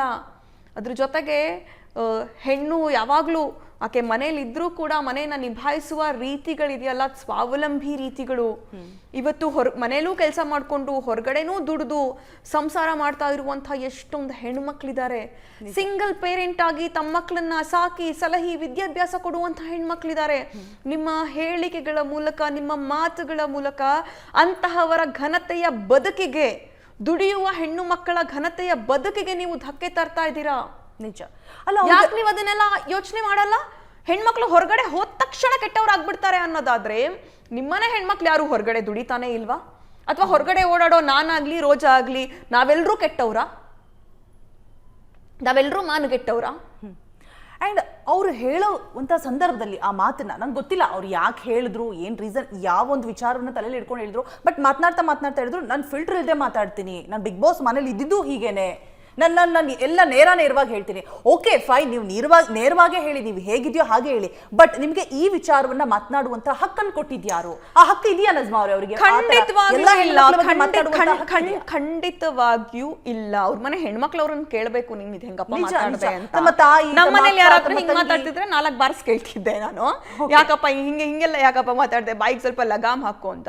ಧ್ರುವಂತ್ ಅಟ್ ಎನಿ ಕಂಡೀಷನ್ ಕ್ಷಮೆಯನ್ನ ಕೇಳಬೇಕು. ಯಾಕಂದ್ರೆ ನೀವು ಇಡೀ ದೇಶದ ಅಥವಾ ಇಡೀ ನಾಡಿನ ಹೆಣ್ಣು ಮಕ್ಕಳಿಗೆ ಅವಮಾನ ಮಾಡೋ ರೀತಿಯಲ್ಲಿ ಕೆಲಸ ಮಾತಾಡಿದ್ದೀರಾ. ಇವತ್ತು ನಿಮಗೆ ಗೊತ್ತಾ, ಇವತ್ತು 60% 65% ಹೆಣ್ಮಕ್ಳು ಹೊರಗಡೆ ದುಡಿದು ತಮ್ಮ ಬದುಕನ್ನ ಕಟ್ಕೊಳ್ತಿದ್ದಾರೆ. ರೈಟ್. ಹಳ್ಳಿಗಾಡಿನಲ್ಲಿರುವಂತ ಹೆಣ್ಮಕ್ಳು ಏನು ಮನೇಲಿ ಬೀಗ ಹಾಕೊಂಡು ಚಿಲ್ಕ ಹಾಕೊಂಡು ಇರಲ್ಲ ಕಣಪ್ಪ, ಹೊಲಕ್ಕೆ ಹೋಗಿ ದುಡಿತಾ ಇರ್ತಾರೆ. ನೀವು ಯಾವ ಹೆಣ್ಮಗ್ಳೂನು ನಾನು ಕಂಪ್ಲೀಟ್ಲಿ ಮನೆ ಒಳಗಡೆನೆ ಇರ್ತೀನಿ ಅಂತ ನೀವು ಹುಡುಕೊಂಡ್ರು ಕೂಡ 5% 10% ಮಾತ್ರ ಸಿಗೋದು. ಇನ್ನು ಉಳಿದಂಥ 90% ಹೆಣ್ಮಕ್ಳು ಹೊಲದಲ್ಲಿ ಕೆಲಸ ಮಾಡ್ತಾರೋ, ಹೊರಗಡೆ ಹೋಗಿ ಉದ್ಯೋಗ ಮಾಡ್ತಾರೋ, ಅವರು ದುಡಿಯುವ ವರ್ಗದ ಹೆಣ್ಣುಮಕ್ಳು, ಅವ್ರ ಕಷ್ಟಗಳೇನಿರುತ್ತೋ, ಅವ್ರ ಕಾರ್ಪಣ್ಯಗಳೇನಿರುತ್ತೋ, ಅವ್ರ ಸಮಸ್ಯೆಗಳೇನಿರುತ್ತೋ, ಅವ್ರ ಬದುಕನ್ನು ಅವ್ರು ಕಷ್ಟಪಟ್ಟು ಕಟ್ಕೊಂತಿರ್ತಾರೆ. ಅಂಥ ಹೆಣ್ಮಕ್ಳಿಗೆ ಅವಮಾನ ಮಾಡುವಂಥ ಮಾತುಗಳನ್ನು ನೀವು ವೆರಿ ಕ್ಲಿಯರ್ಲಿ ಆಡಿದ್ದೀರಾ.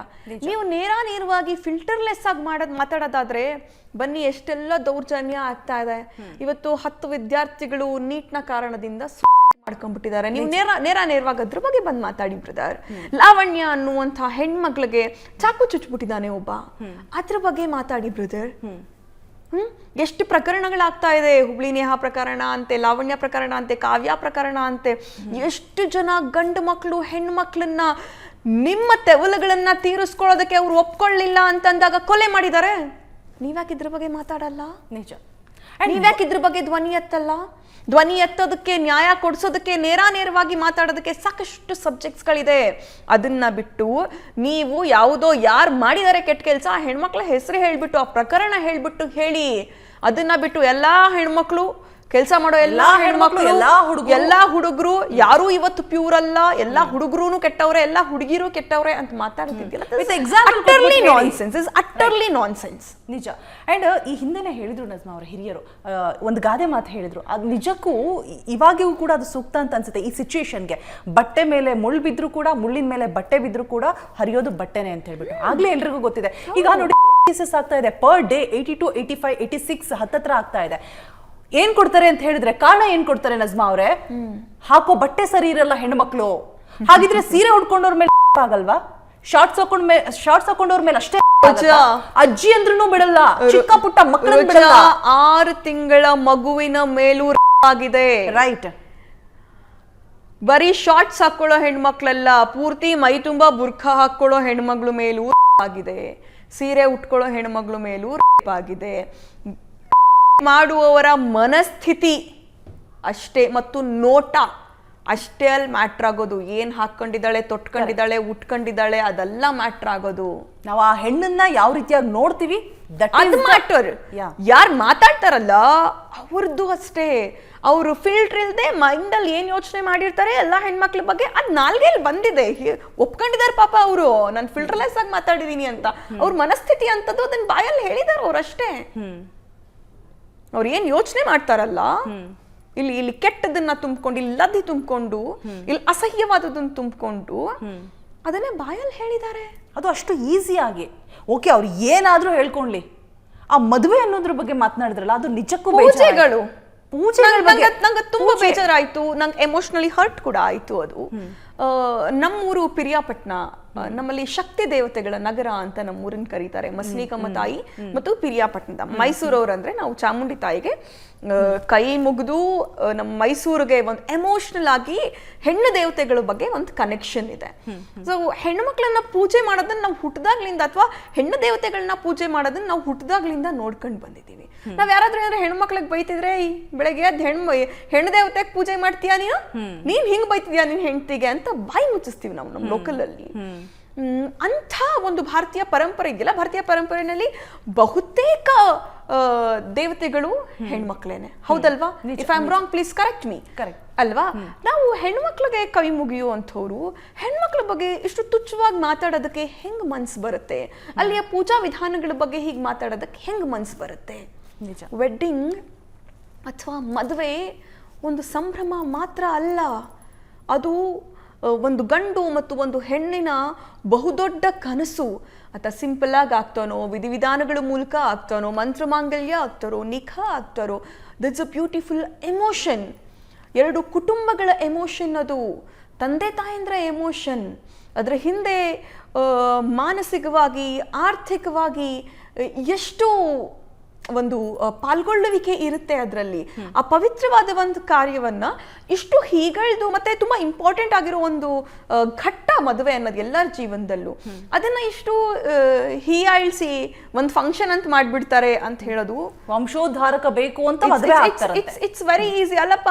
ನಿಮ್ಮ ಲ್ಯಾಂಗ್ವೇಜ್ ಅಲ್ಲೇ ಹೇಳೋದಾದ್ರೆ, ನೀವು ಬಳಸೋ ಮಾತುಗಳನ್ನೇ ಬಳಸೋದಾದ್ರೆ, ಹೆಣ್ಣಿಗೆ ಯಾರನ್ನು ಬೇಕು ಆ ಟೈಮಲ್ಲಿ ಹೆಂಗೆಲ್ಲ ಯೂಸ್ ಮಾಡ್ಕೊಳ್ಳೋದು ಅಂತ ಅಂದ್ರೆ, ವಂಶೋದ್ಧಾರಕನ ಅವಶ್ಯಕತೆನೂ ಏನಿರುತ್ತೆ? ಅಷ್ಟು ಪ್ರೋಗ್ರೆಸಿವ್ ಆಗಿಬಿಟ್ಟಿದ್ರೆ, ಕರೆಕ್ಟ್, ಅಷ್ಟು ಪ್ರೋಗ್ರೆಸಿವ್ ಆಗಿಬಿಟ್ಟಿದ್ರೆ ಮಕ್ಕಳ ಅವಶ್ಯಕತೆನೂ ಏನಿರುತ್ತೆ? ನಿಜ. ಅಲ್ಲ ಇದ್ರ ಅಂದರೆ ಮಹಿಳಾ ಅಧ್ಯಕ್ಷರವರೆಗೂ ಕೂಡ ಈ ಒಂದು ವಿಚಾರ ತಲುಪಬೇಕು ನಜ್ಮಾ ಅವರೇ. ಏನು ಹೇಳ್ತಾರೆ ನಾಗಲಕ್ಷ್ಮಿ ಚೌಧರಿ ಅವರು? ಬಿಕಾಸ್ ಈ ರೀತಿಯಾಗಿ ನಾವು ಒಬ್ರು ಮಾತನಾಡಿದ್ರು ಓಕೆ ನೆಗ್ಲೆಕ್ಟ್ ಅಂತ ಬಿಟ್ಟುಬಿಟ್ರೆ ಆ ಕಮೆಂಟ್ ಸೆಕ್ಷನಲ್ಲೂ ನಾನು ನೋಡ್ತಾ ಹೋದೆ, ನನಗೆ ಅದು ಆಶ್ಚರ್ಯ ಆಗಿದ್ದು ನಜ್ಮಾ ಅವರೇ. ಪಾಸಿಟಿವ್ ಕಮೆಂಟ್ಸ್, ಕರೆಕ್ಟಾಗಿ ಹೇಳಿದ್ಯಾ ಗುರು, ಕರೆಕ್ಟಾಗಿ ಹೇಳಿದ್ಯಾ ಹೆಣ್ಮಕ್ಳ ಬಗ್ಗೆ, ವಾಟ್ ನಾನ್ ಸೆನ್ಸ್ ಅಂತ ಅನ್ಸುತ್ತೆ ಇದೆಲ್ಲವೂ ಕೂಡ. ಬಟ್ ಅದ್ರ ವಿರುದ್ಧವಾಗಿ ದನಿ ಎತ್ತಿದವರು ಕೂಡ ಸಾಕಷ್ಟು ಜನ ಇದ್ದಾರೆ. ಅದರ ಜೊತೆಗೆ ಇಂಥವರು ಕೂಡ 99.99 ಕೇಸಸ್ ಗಂಡು ಮಕ್ಕಳು ಹೆಣ್ಮಕ್ಳಿಗೆ ಹರಾಸ್ ಮಾಡಿರೋದು. ಒಪ್ಕೊಳ್ತೀರಾ ಅಲ್ವಾ ನೀವು? 100%. 0.9% ಅಥವಾ 1% ಹೆಣ್ಮಕ್ಳು ಗಂಡು ಮಕ್ಕಳ ಮೇಲೆ ಹರಾಸ್ ಮಾಡಿರೋದು. ಟೋಟಲಿ ಹರಾಸ್ಮೆಂಟ್ ತಪ್ಪು. ಆದ್ರೆ ಈ 99% ಬಿಟ್ಬಿಟ್ಟು ನೀವು ಈ 1% ಹಿಡ್ಕೊಂಡ್ಬಿಟ್ರೆ, ಈ 1% ಮಾತ್ರ ನೀವು ವೈಭವೀಕರಿಸಿ ಆ 1% ಮಾತ್ರ ಇದೇ ದೊಡ್ಡದು ಅಂತ ತೋರ್ಸೋದಿದೆಯಲ್ಲ, ಇದು ಇಡೀ ಹೆಣ್ಣು ಸಂಕುಲಕ್ಕೆ ನೀವು ಮಾಡ್ತಾ ಇರುವಂತಹ ಅವಮಾನ. ನಿಜ. ನೀವು ಎಲ್ಲಿದ್ದೀರಾ? ನೀವೆಲ್ಲ ರಿಯಾಲಿಟಿಯಲ್ಲಿ ಬದುಕ್ತಿದ್ದೀರಾ ಇಲ್ವಾ? ಯಾವ್ದು ಹೈಪ್ ಹೋಗುತ್ತೆ, ಯಾವ್ದು ವಾಟ್ಸಪ್ಪಲ್ಲಿ ಜಾಸ್ತಿ ಫಾರ್ವರ್ಡ್ ಆಗುತ್ತೆ, ಅದನ್ನೇ ನಿಜ ಅಂತ ನಂಬ್ಕೊಂಡು ಮಾತಾಡೋ ಗೋಜಿಗೆ ಸೆಲೆಬ್ರಿಟಿಗಳು ಅನ್ನಿಸ್ಕೊಂಡವರು ಹೋಗಬಾರ್ದು. ಪರಿಜ್ಞಾನ ಇಟ್ಕೊಂಡು, ಸ್ಟಾಟಿಸ್ಟಿಕ್ಸ್ ಇಟ್ಕೊಂಡು ನಾವು ಮೈಕ್ ಎದುರಿಗೆ ಬರ್ತಿದ್ದೀವಿ ಅಂದಾಗ ಅವೆಲ್ಲವನ್ನ ಗಮನದಲ್ಲಿ ಇಟ್ಕೊಂಡು ಸ್ವಲ್ಪ ರೀಡಿಂಗ್ ಮಾಡಿಕೊಂಡು, ನಿಮ್ಮ ಮನಸ್ಥಿತಿನೇ ಹಂಗಿರಬಹುದು, ಆದರೆ ನಿಮ್ಮ ಮನಸ್ಥಿತಿನೇ ನೀವು ಫಿಲ್ಟರ್ ಇಲ್ಲದೆ ಜನರ ಎದುರಿಗೆ ಇಟ್ಬಿಟ್ರೆ ಹಾಳಾಗೋದು ಯಾರು? ನಿಜ. ನಾಳೆ ಕಾಲೇಜಲ್ಲಿ ಗಲ್ಲಿ ಮಾತಾಡಕ್ ಶುರು ಮಾಡ್ತಾರೆ. ಹೇಳಿಲ್ವಾ ಹಿಂಗೊಬ್ರು ಹೇಳಿದ್ರು, XYZ ಹಿಂಗೊಬ್ರು ಹೇಳಿದ್ರು, ಯಾವುದೋ ಒಂದು ಚಾನೆಲ್ ಅಲ್ಲಿ ಕೂತ್ಕೊಂಡು ಹಿಂಗ್ ಹೇಳ್ಬಿಟ್ರು, ನೀವೆಲ್ಲ ಹಂಗೇನೆ ನಾಳೆ ಸೆಲೆಬ್ರಿಟಿನೇ ಹೇಳಿದ್ದಾರೆ ಹೆಣ್ಮಕ್ಳ ಬಗ್ಗೆ. ಅವ್ರ ಫಾಲೋವರ್ಸ್ ಇರ್ತಾರೆ. ಒಂದ್ 12 ವರ್ಷ 13 ವರ್ಷದ ಮಕ್ಕಳು ನೋಡ್ತಾ ಇರ್ತಾರೆ ಅನ್ಕೊಳ್ಳಿ, ಅವ್ರ ಮೈಂಡ್ ಅಲ್ಲಿ ಇದೆಲ್ಲ ಕೂತ್ ಬಿಟ್ರೆ ಎಷ್ಟು ಕೆಟ್ಟದಾಗಿರುತ್ತೆ. ದಟ್ ಈಸ್ ವೆರಿ ಕಾಮನ್ ಅನ್ನೋ ತರ. ಎಷ್ಟು ಕೆಟ್ಟ ಇದು ಭಾರತನ ಅಥವಾ ಬೇರೆ ಕಂಟ್ರಿನ ಅನ್ನೋ ರೀತಿಯಾಗಿ ಅವರು ಹೇಳಿಕೆಯನ್ನು ಭಾರತ ಅಥವಾ ಬೇರೆ ಕಂಟ್ರಿ ಯಾವುದೇ ಆಗಿರ್ಲಿ, ಹೆಣ್ಣಿಗೆ ತನ್ನ ವೈಯಕ್ತಿಕವಾದಂತಹ ಒಂದು ಬದುಕಿದೆ. ಆಕೆಯ ಬೆಡ್ರೂಮ್ ವಿಷಯದ ತನಕ ಹೋಗೋ ಅವಶ್ಯಕತೆ ಯಾರಿಗೂ ಇಲ್ಲ. ಆಕೆ ಚಾರಿತ್ರ್ಯದ ತನಕ ಹೋಗೋ ಅಧಿಕಾರ ಹಕ್ಕು ಯಾರೂ ಕೊಟ್ಟಿಲ್ಲ. ಅವಳು ಮದುವೆ ಆದ್ಮೇಲೆ ಆಗಿರ್ತಾಳ, ಮದುವೆಗಿಂತ ಮುಂಚೆ ಆಗಿರ್ತಾಳ, that's her own choice. Who the bloody hell you are to talk about that? ನೀವ್ ಯಾರು ಸರ್ಟಿಫಿಕೇಟ್ ಕೊಡೋದಕ್ಕೆ? ಫಸ್ಟ್ ಆಫ್ ಆಲ್ ನಿಜ, ನೀವ್ ಯಾರು? ಅದು ಗಂಡು ಮಕ್ಕಳ ವಿಷಯದಲ್ಲೂ ಆದ್ರೂ ಅಷ್ಟೇ. ಅವ್ರಿಗೆ ನೈತಿಕತೆ, ಅವರಿಬ್ರು ಒಪ್ಪಿಗೆ ಇದ್ರೆ, ಇಂಡಿಯನ್ ಕಾನ್ಸ್ಟಿಟ್ಯೂಷನ್ ಕನ್ಸೆಂಟ್ ಪ್ರಕಾರ ನೀವು 18+ ಇದ್ರೆ ನಿಮ್ಗೆಲ್ಲ ಅವಕಾಶಗಳನ್ನ ಕೊಡ್ತಾರೆ. ಆದ್ರೂ ನಮ್ಮ ಭಾರತೀಯ ಮನಸ್ಥಿತಿ ಏನಿದೆ, ನಮ್ಮ ಭಾರತೀಯ ಚಿಂತನಾ ಕ್ರಮ ಏನಿದೆ, ಇದು ಮದುವೆಗೆ ತುಂಬಾ ಪ್ರಾಶಸ್ತ್ಯವನ್ನ ಕೊಡ್ತೀವಿ. ಅದು ವೆಸ್ಟರ್ನ್ ಕಂಟ್ರೀಸ್ ಆಗಿದ್ರು ಕೂಡ, ಅದು ಪ್ರಪಂಚದ ಯಾವುದೇ ಮೂಲೆಯಲ್ಲಾಗಿದ್ರು ಕೂಡ, ಪ್ರಪಂಚದ ಯಾವುದೇ ಮೂಲೆಯ ಹೆಣ್ಣು ಮಗಳ ಬಗ್ಗೆಯೂ ಇಷ್ಟು ತುಚ್ಛವಾಗಿ, ಇಷ್ಟು ಜನರಲೈಸ್ಡ್ ಆಗಿ ಮಾತಾಡೋ ಯಾವ ಅವಶ್ಯಕತೆ, ಅಗತ್ಯತೆಗಳು ಕೂಡ ಇಲ್ಲ. ನಿಜ. ಮಾತಾಡಿದ ತಕ್ಷಣ ನಾಳೆ ಕ್ರೈಮ್ಸ್ ನಿಂತೋಗ್ಬಿಡುತ್ತಾ? ಮಾತಾಡಿದ ತಕ್ಷಣ ಒಂದಂತೂ ಆಗುತ್ತೆ, ನಾಳೆಯಿಂದ ಎಲ್ಲರೂ ನಿಮ್ಮ ಫಾಲೋವರ್ಸ್ ಯಾರು ಇರ್ತಾರೆ ಅವರೆಲ್ಲ ಹೆಣ್ಮಕ್ಳನ್ನ ನೋಡೋ ಮನಸ್ಥಿತಿ ಇದೇ ತರ ಚೇಂಜ್ ಆಗುತ್ತೆ. ಇನ್ನೊಂದಷ್ಟು ದಿನ ಹೋದ್ಮೇಲೆ ಇದನ್ನೇ ಮೇಜರ್ ಆಗಿ ಇಟ್ಕೊಂಡು ಅವ್ನು ಹೇಳಲಿಲ್ವಾ ಎಲ್ಲ ಹೆಣ್ಮಕ್ಳು ಹಿಂಗೆ ನೀವೆಲ್ಲ ಯೂಸ್ ಆಗಿರ್ತೀರಾ, ನನ್ನ ಹತ್ರನೂ ಬಾ ಅಂತ ಕರೆಯೋ ಮೈಂಡ್ ಸೆಟ್ಟು ನಮ್ಮ ನೆಕ್ಸ್ಟ್ ಜನರೇಷನ್ ಮಕ್ಕಳಿಗೆ ಬಂದು ನಿಲ್ಲುತ್ತೆ ಇಂಥವ್ರು ಮಾಡೋ ಕೆಲಸದಿಂದ. ನಿಜ. ಇವಾಗ ಅವ್ರುಗಳಿಗೆ ಮದುವೆ ಇಷ್ಟ ಇಲ್ವಾ? ಓಕೆ ಫೈನ್, ಬೇಡ. ಆ ಮದುವೆ ಅನ್ನುವಂಥದ್ದನ್ನೇ, ಆ ಒಂದು ಭಾವನೆ, ಆ ಒಂದು ಎಮೋಷನ್, ಅದನ್ನೇ ಒಂದು ಕೆಟ್ಟದಾಗಿ ಬಿಂಬಿಸುವಂತಹ ಕೆಲಸವನ್ನ ಯಾಕೆ ಮಾಡಬೇಕು? ಅವ್ರ ಒಪಿನಿಯನ್ನ ಅವ್ರು ಹೇಳಲಿ, ಆದ್ರೆ ಹೇರಬಾರ್ದು ಯಾರ ಮೇಲೂ. ಈಗ ಆಲ್ರೆಡಿ ಮದ್ವೆ ಬಗ್ಗೆ ಒಂದಷ್ಟು ಕನ್ಫ್ಯೂಷನ್ ಸ್ಟೇಜ್ ಅಲ್ಲಿ ಇರ್ತಾರೆ. ಅಂಥವ್ರಿಗೆಲ್ಲ ಇವ್ರು ಏನ್ ಪಾಠ ಮಾಡಿದಾಗ ಮುಗ್ದೇ ಹೋಯ್ತು, ಗೊಂದಲದಲ್ಲಿ ಇರೋರು ಇವ್ರ ಪಾಠ ಮಾಡಿದಾಗ ಏನ್ ಹೇಳ್ಕೊಟ್ಟ ಹಾಗಾಯ್ತು, ಸನ್ಯಾಸತ್ವ ತಗೊಂಡ್ಬಿಡ್ತಾರೆ ಆಮೇಲೆ. ಇವ್ರ ಫ್ಯಾಮಿಲಿಗಳ ಬಗ್ಗೆ ಏನ್ ಆಲೋಚನೆ, ಮಿನಿಮಮ್ ನಾನು ಫಸ್ಟೇ ಹೇಳ್ದಂಗೆ ಮಿನಿಮಮ್ ಇವ್ರ ಕುಟುಂಬದ ಬಗ್ಗೆ ಏನ್ ಆಲೋಚನೆ ಮಾಡ್ತಿದ್ದಾರೆ ಅನ್ನೋದನ್ನು ಕೂಡ ಆಲೋಚನೆ ಮಾಡ್ಬೇಕಲ್ವಾ ಇವ್ರುಗಳು. ನಂಗೆ ಬೇಜಾರಾಗಿದ್ದದೆ, ಯಾಕೆ ಇವ್ರ ಫ್ಯಾಮಿಲಿಗೆಲ್ಲ ಬಯಸ್ತಾ ಇದಾರ ಗುರು. ಇವ್ರೇನೋ ಹೇಳ್ಬಿಟ್ಟು ಅವ್ರ ಕುಟುಂಬ ಬೈಗುಳ ಕೇಳೋ ಹಾಗೆ ಮಾಡಿದ್ದಾರೆ ಕಮೆಂಟ್ ಸೆಕ್ಷನ್ ಅಲ್ಲಿ. ಪಾಪ ಅವರು ಹೆಣ್ಮಕ್ಳೇ ಅಲ್ವಾ, ಇವ್ರ ಮನೇಲಿರೋ ಅಕ್ಕ ತಂಗಿ ಅಮ್ಮ ಎಲ್ಲರೂ ಹೆಣ್ಮಕ್ಳೇ ಅಲ್ವಾ, ಅವ್ರ ಬಗ್ಗೆನೂ ಇವ್ರು ಯಾಕೆ ಬಯಸ್ಬೇಕು ಹಿಂಗೆಲ್ಲ ಮಾತಾಡಿ. ಇದೊಂದು ಜನರಲೈಸ್ಡ್ ಕಾನ್ಸೆಪ್ಟ್ ಆಗೋಗಿದೆ. ಅಂದ್ರೆ ಹೆಣ್ಮಕ್ಳ ಬಗ್ಗೆ ಕನಿಕರ ತೋರಿಸ್ದೆ ಹೆಣ್ಮಕ್ಳು ವಿರುದ್ಧವಾಗಿ ಮಾತಾಡ್ಬಿಟ್ರೆ, ಗಂಡ್ಮಕ್ಳು ಪರವಾಗಿ ಮಾತಾಡ್ಬಿಟ್ರೆ ನಾವೇನೋ ದೊಡ್ಡ ಜನ ಅನ್ನುವಂಥ ಒಂದು ಚಿಂತನಾ ಕ್ರಮ ಇವತ್ತು ಶುರು ಆಗ್ತಾ ಇದೆ, ಟ್ರೆಂಡಲ್ಲಿದೆ. ಬಟ್ ಈ ಚಿಂತನಾ ಕ್ರಮ ಎಷ್ಟು ಹಾರ್ಮ್ಫುಲ್ ಅಂತ ಹೇಳಿದ್ರೆ, ಸೊಸೈಟಿಯನ್ನು ಸಮವಾಗಿ ತೆಗೆದುಕೊಂಡು ಹೋಗುವ ಒಂದು ಚಿಂತನಾ ಕ್ರಮವನ್ನು ನಾವು ಹುಟ್ಟಾಕ್ಲಿಲ್ಲ ಅಂತ ಹೇಳಿದ್ರೆ, ಮುಂದಿನ ದಿನಗಳಲ್ಲಿ ಹೆಣ್ಣುಮಕ್ಕಳು ಇನ್ನೂ ಕೆಟ್ಟ ಪರಿಸ್ಥಿತಿಯನ್ನು ಅನುಭವಿಸಬೇಕಾಗಿರುವಂಥ ದಿನಗಳು ಬರುತ್ತವೆ. ನಿಜ. ಇವರೆಲ್ಲ ಯಾವ ಕಾಲದಲ್ಲಿದ್ದಾರೆ ಇವರು? ನಾವು ಮುಂಚೆ ಎಲ್ಲ ಹೇಳ್ತಾ ಇದ್ವಿ ಏನಂತ, ಹೆಣ್ಮಕ್ಳನ್ನ 4 ಗೋಡೆಗಳ ಮಧ್ಯ ಕೂಡ ಹಾಕ್ಬಿಡ್ತಾರೆ, ಹೆಣ್ಮಕ್ಳನ್ನ ಅವರು ಸ್ವಾತಂತ್ರ್ಯವನ್ನ ಕಸಿದುಕೊಳ್ತಿದ್ದಾರೆ, ಅವ್ರ ಕೆಲಸ ಮಾಡಕ್ ಬಿಡ್ತಿಲ್ಲ ಅಂತ ಹೇಳಿ ಮಹಿಳೆಯರ ಪರವಾಗಿ ಹೋರಾಟಗಳು ಎಲ್ಲ ನಡೀತಾ ಇತ್ತು. ಈಗ ಹೆಣ್ಮಕ್ಳು ಹೊರಗಡೆ ಬರ್ತಾ ಇದ್ದಾರೆ, ಹೆಣ್ಮಕ್ಳು ಬದುಕು ಕಟ್ಕೊಳ್ತಾ ಇದ್ದಾರೆ, ಘನತೆಯ ಬದುಕನ್ನ ಬದುಕಿ ತೋರಿಸ್ತಾ ಇದ್ದಾರೆ, ದಬ್ಬಾಳಿಕೆಗಳಿಂದ ಹೊರಗಡೆ ಬರ್ತಾ ಇದ್ದಾರೆ, ಶಿಕ್ಷಣದಲ್ಲಿ ಮುಂದೆ ಇದ್ದಾರೆ. ನೀವು SLC PUC ರಿಸಲ್ಟ್ಸ್ಗಳು, ನೀಟ್ CET ರಿಸಲ್ಟ್ಸ್ಗಳು ಬಂದಾಗ ನಮ್ಮ ಹೆಣ್ಮಕ್ಳು ಮುನ್ನೆಲೆನಲ್ಲಿದ್ದಾರೆ. ಆದ್ರೆ ಇಂಥವ್ರು ಹೇಳುವ ಹೇಳಿಕೆಗಳು ಕುಗ್ಗಿ ಹೋಗ್ತೀವಿ. ಇಂಥವ್ರು ಆಡುವ ಮಾತುಗಳು ವೀಕ್ ಮೈಂಡೆಡ್ ಪೇರೆಂಟ್ಸ್ಗಳನ್ನ ಕೂಡ ಕುಗ್ಸಾಕತ್ತೆ. ಯಾವುದೋ ಒಂದು ಹೆಣ್ಮಗಳು ಒಂದೊಳ್ಳೆ ಶಿಕ್ಷಣ ಪಡ್ಕೊಂಡು ನಾಳೆ ನಾನು ಉದ್ಯೋಗಕ್ಕೆ ಹೋಗ್ಬೇಕು ಅಂತ ಬಯಸಿದ್ರೆ ವೀಕ್ ಮೈಂಡ್ ಇರೋ ಪೇರೆಂಟ್ಸ್ ಏನ್ ಹೇಳ್ತಾರೆ? ಇವ್ರು ಇಂಥವ್ರು ಮಾತಾಡೋ ವಿಡಿಯೋಗಳನ್ನೆಲ್ಲ ನೋಡಿರ್ತಾರೆ, ಏನ್ ಹೇಳ್ತಾರೆ? ನಿಜ. ಬೇಡ ಕಣವ, ನಿನ್ಗೆ ಆಮೇಲೆ ಗಂಡು ಸಿಗದೆ ಹೋದತ್ತು, ನಾನು ನಿನಗೆ ಮದುವೆ ಮಾಡಬೇಕು, ನೀನು ಹೊರಗಡೆ ಹೋಗಿ ದುಡಿದ್ರೆ ನಿನ್ ಕ್ಯಾರೆಕ್ಟರ್ಲೆಸ್ ಅಂತ ಕರೀತಾರೆ ಕಣವ, ಬೇಡ ತಾಯಿ ಅಂತ ಹೇಳಿ ಆಕೆನ ಮನೆಯಲ್ಲೇ ಕೂರಿಸ್ತಾರೆ. ಲಾಸ್ ಆಗೋದು ಯಾರಿಗೆ? ಯಾರ ಸ್ವಾತಂತ್ರ್ಯ ಕಿತ್ಕೊಂಡಂಗಾಯ್ತು, ಯಾರ ಬದುಕನ್ನು ಕಿತ್ಕೊಂಡಂಗಾಯ್ತು. ನಿಜ. ಹಂಗಂದ್ರೆ ಧ್ರುವಂತ್ ಹೇಳಿದಾರಲ್ವಾ, ಗಂಡು ಮಕ್ಕಳು ಕೂಡ ಏನ್ ಸಾಚಾಗಳಲ್ಲ ಅನ್ನೋ ತರದ್ ಮಾತಾಡಿದಾರಲ್ವಾ. ಹಂಗಂದ್ರೆ ಗಂಡು ಮಕ್ಳು ನೆಲೆಯಿಂದ ಯಾರು ಬೇಡ ಬಿಡಿ, ಯಾರು ಬರ್ಬೇಡಿ ಹೊರಗಡೆ ಕೆಲಸ ಮಾಡಕ್ಕೆ, ಎಲ್ಲ ನೀವು ಮನೆ ಒಳಗಡೆ ಇದ್ದು ಬಿಡಿ, ಹೆಣ್ಮಕ್ಳು ಎಲ್ಲ ಮನೆ ಒಳಗಡೆ ಇದ್ದು ಬಿಡಿ, ದೇಶ ಉದ್ಧಾರ ಆಗೋಗುತ್ತೆ. ಯಾಕೆ ಈ ರೀತಿಯಾಗಿ ಹುಡುಗರ ಮನಸ್ಥಿತಿ ಬರೋದಕ್ಕೆ ಕಾರಣ ಏನು? ಇವಾಗ ಧ್ರುವಂತ್ ಅವರು ನೇರವಾಗಿ ಬಂದು ನಾನು ಫಿಲ್ಟರ್ಲೆಸ್ ಅಂತ ಹೇಳ್ಬಿಟ್ಟು ನೇರವಾಗಿ ಹೇಳಿದ್ದಾರೆ ಸಂದರ್ಶನ ಒಂದರಲ್ಲಿ. ಸೊ ಇದೇ ರೀತಿಯಾದಂತಹ ಮನಸ್ಥಿತಿ ಇರುವಂತಹ ಹುಡುಗರುಗಳು ಇರಬಹುದಲ್ವಾ? ಯಾಕೆ ಈ ರೀತಿಯಾಗಿ ಇರಬಹುದು ಅಲ್ಲ. ಹೆಣ್ಣು ಮಕ್ಕಳ ಬಗ್ಗೆ ಈ ತರ ನೆಗೆಟಿವ್ ಮನಸ್ಥಿತಿಗಳು ಯಾರಿಗಿದೆ ಅಂಥವ್ರೇ ಹೆಚ್ಚು ಈ ಕ್ರೈಮ್ಸ್ಗಳಲ್ಲಿ ಭಾಗಿಯಾಗೋದು. ನೀವು ಇವಾಗ ನೋಡಿ, ನಾನು ತುಂಬಾ ಜನರ ಜೊತೆ ಮಾತಾಡಿ, ಯಾಕಪ್ಪ ಹೊಡಿತೀಯಾ ಅಂತಂದ್ರೆ ಅವನ ಹತ್ರ ಏನೂ ಪ್ರೂಫ್ ಇರಲ್ಲ, ಹೆಂಡತಿ ಫೋನ್ ಯೂಸ್ ಮಾಡ್ತಾಳೆ, ಅವಳು ಯಾಕೆ ಯೂಸ್ ಮಾಡಬೇಕು, ಅದಕ್ಕೆ ಹೊಡೆದ್ಬಿಟ್ಟೆ. ಫೋನ್ ಯೂಸ್ ಮಾಡೋದು ಅವಳು ಕುಟುಂಬದವ್ರ ಜೊತೆ ಮಾತಾಡ್ತಿರ್ತಾಳೆ, ತಾಯಿ ತಂಗಿ, ಯಾಕೆ ಇಟ್ಸ್ ಅ ಬೇಸಿಕ್ ನೀಡ್. ಅನುಮಾನ, ಗುಮಾನಿ, ಈ ಹುಳ ತಲೆಯಲ್ಲಿ ಕೂತ್ಕೊಂಡ್ಬಿಟ್ಟಿರುತ್ತೆ. ಅವ್ರ ಅಪ್ಬ್ರಿಂಗಿಂಗ್ ಹಂಗಿರುತ್ತೆ, ಅವ್ರ ಸಮಾಜ ಅದನ್ನ ಹೇಳ್ಕೊಡ್ತಿರುತ್ತೆ. ಸಮಾಜದಲ್ಲಿ ಸುತ್ತಮುತ್ತ ಸ್ನೇಹಿತರ ವಲಯ ಇವೆಲ್ಲ ಸೈಕಾಲಜಿಕಲಿ ಅವ್ರ ಮೇಲೆ ಪ್ರಭಾವ ಬೀರ್ತಾ ಇರುತ್ತೆ. ಆ ಪ್ರಭಾವದ ಕಾರಣದಿಂದಾಗ ಅವ್ರು ಏನ್ ಮಾಡ್ತಾರೆ, ಎಲ್ಲ ಹೆಣ್ಣುಗಳನ್ನ ಕೆಟ್ಟವರು, ಅನುಮಾನ, ಈ ಭಾವನೆಗಳಿಂದ ನೋಡ್ತಾ ಇರ್ತಾರೆ. ಜೊತೆಗೆ ಅಥವಾ ಇನ್ನೂ ಒಂದು ಕಾರಣ ಆಗಿರ್ಬೋದು, ಈಗ ಯಾರಾದ್ರೂ ಇಂಡಿವಿಜುವಲ್ ಪರ್ಸನ್ ಅವರು ಯಾವ್ದಾದ್ರೂ ಹೆಣ್ಮಗಳ ಜೊತೆಗೆ ಈ ತರ ಕೆಟ್ಟದಾಗಿ ಒಮ್ಮೆ ನಡ್ಕೊಂಡಿದ್ರೆ ಹೆಬಿಚುವಲಿ ಅದಾದ ನಂತರ ಯಾವ ಹೆಣ್ಣನ್ನು ನೋಡಿದಾಗ್ಲೂ ಕೂಡ ಅವ್ರಿಗೆ ಅದೇ ಫೀಲಿಂಗ್ ಬರ್ತಾ ಇರುತ್ತೆ. ಯಾವುದೋ ಒಂದು ವಾಕಿಂಗ್ ಪ್ಲೇಸ್ ಅಲ್ಲಿ, ಕಾಮನ್ ವಾಕಿಂಗ್ ಪ್ಲೇಸ್ ಅಲ್ಲಿ ಯಾವುದೋ ಒಂದು ಹೆಣ್ಣಿನ ಜೊತೆ ಹಿಂಗ್ ಕೆಟ್ಟದಾಗ ನಡ್ಕೊಂಡಿರ್ತಾರೆ, ಇವ್ರೇನ್ ಕೆಟ್ಟದಾಗ ನಡ್ಕೊಂಡ್ರು ಕೂಡ ಅವ್ರು ಸುಮ್ಮನೆ ಇರೋದು, ಆ ತರದ್ ಏನಾದ್ರೂ ಒಂದು ಮ್ಯೂಚುವಲ್ ಆಗಿರುತ್ತೆ. ಅದಾದ ನಂತರ ಯಾವ ಹೆಣ್ಮಗಳನ್ನ ನೋಡಿದ್ರು ಕೂಡ ಅವ್ರಿಗೆ ಅದೇ ತರದ ಭಾವನೆಗಳು ಬರ್ತಾ ಹೋಗುತ್ತೆ. ಸೊ ಅದಕ್ಕೆ ಆ ತರದ ಭಾವನೆಗಳು ಬೆಳೆಯೋದಕ್ಕೆ ಧ್ರುವಂತ್ ಮಾತಾಡಿರ್ಬೋದು, ಆದ್ರೆ ಇದೇನ್ ಫಸ್ಟ್ ಅಲ್ಲ ಈ ತರ ಮಾತುಗಳು ಬಂದಿರೋದು.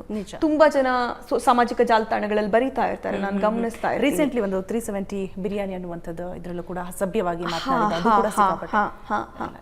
ಸೊ ಆ ತರಹದ ಇನ್ಸಿಡೆಂಟ್ಸ್ ಇವತ್ತು ಎಲ್ಲ ಫಿಂಗರ್ ಟಿಪ್ ಅಲ್ಲಿದೆ ರೋಜಾ.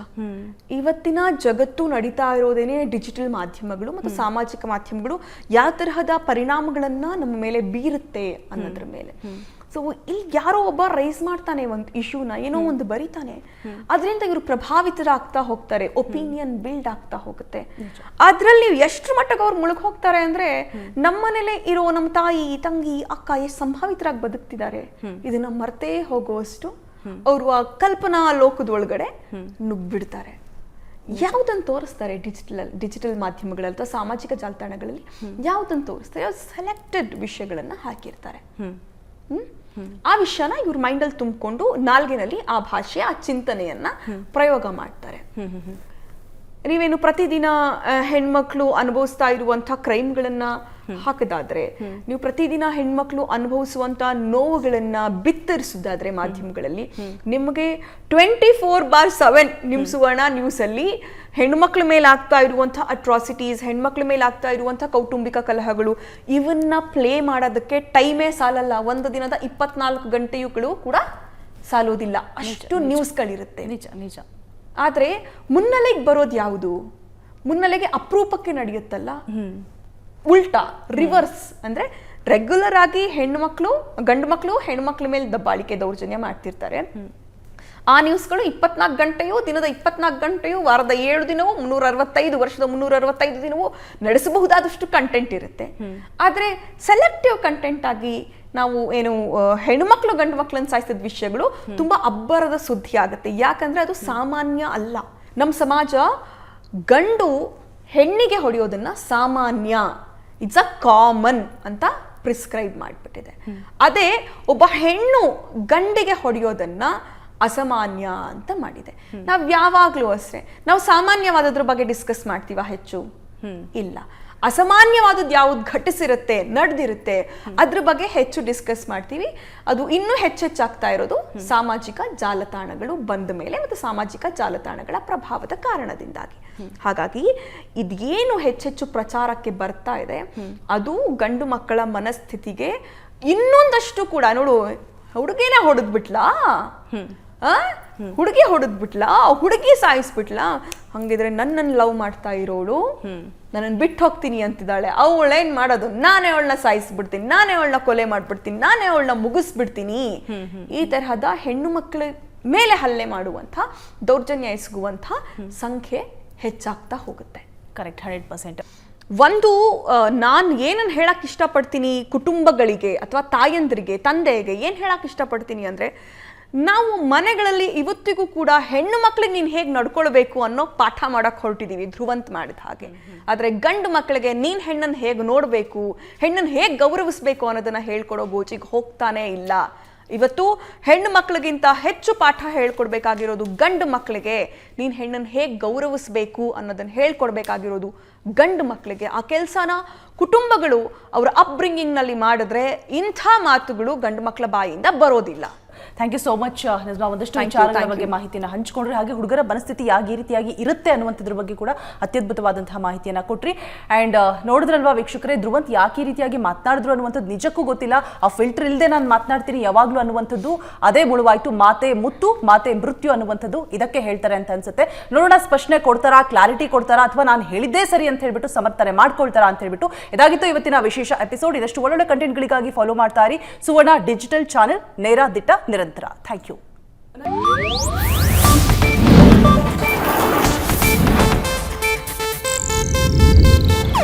ಇದು ಏಷ್ಯಾನೆಟ್ ನ್ಯೂಸ್ ನೆಟ್ವರ್ಕ್ ಪ್ರಸ್ತುತಿ.